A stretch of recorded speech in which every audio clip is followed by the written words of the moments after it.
अब जो औरतें तो देवर से हंसी मजाक करें, जो सालियां बहनोई के साथ हल्दी खेले रतजगों के मौके पे कि ये तो मजाक का रिश्ता है, फिर अंजाम क्या होगा आप अंदाजा करें। फिर उसके बाद स्कूल और कॉलेज के दोस्तों के साथ फोन पर लंबी लंबी गुफ्तगू करे, अंजाम कहां तक जाएगा और किस तरह जहन्नम के दरवाजे लोगों के लिए वाह हो जाएंगे, इसका आप अंदाजा कर सकते हैं। आप कहेंगे तो क्या इंसान आंखें बंद कर ले? मैं फिर कहता हूं, बातों का गलत मफहूम न निकाला जाए, आंखें बंद न की जाए। इस्लाम न तर्क दुनिया का नाम है, न गर्क दुनिया का नाम है। हम न तर्क की बात करते हैं, न गर्क की बात करते हैं। इस्लाम न इफरात की बात करता है, न तफरीद की बात करता है।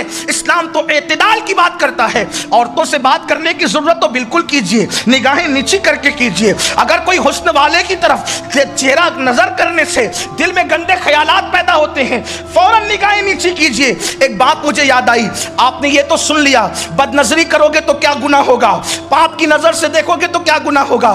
अल्लाह अकबर। एक बात और सुन ले, उसके बाद आगे बढ़ते हैं।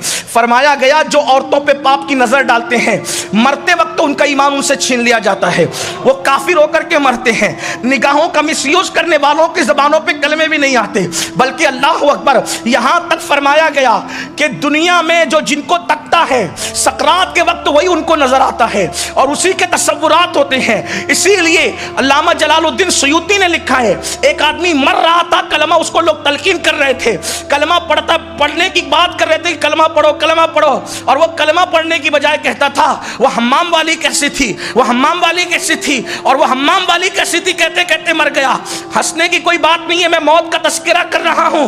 और याद रखना, अगर दौलत के नशे में चूर होकर के कोई औरतों की तरफ लग रहा है, अगर जवानी के नशे में चूर होकर कोई औरत की तरफ लग रहा है, उसको पता होना चाहिए एक दिन सकरात तुम पर भी तारी होगी, एक दिन सकरात हम पर भी तारी होगी। बड़े बड़े औलिया दुआ करते रहे, मौला मौत के वक्त कलेमा जारी फरमा, लेकिन याद रखो दौलत और जवानी के नशे में और गुरूर और घमंड में चकनाचूर इंसान, अगर तू खुदा के गजब को दावत दे रहा है, एक वक्त वो तुझ पर जरूर आएगा।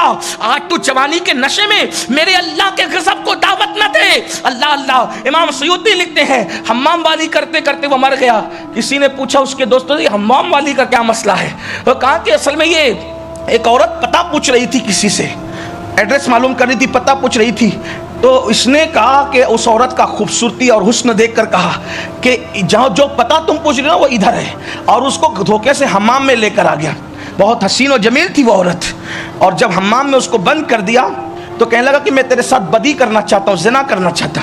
वो औरत थी होशियार, उसने कहा मैं भूखे पेट हूँ, बदी में मजा क्या आएगा, मैं तू जितना बदी का दीवाना है उससे ज्यादा मैं बदी को चाहती हूँ, जिना मुझे तुझसे ज्यादा अजीज है। बस बात इतनी है कि भूखे पेट मजा नहीं आना, पहले मुझे कुछ खिला, मैं कुछ खाऊं तब मजा आए गुनाह करने का।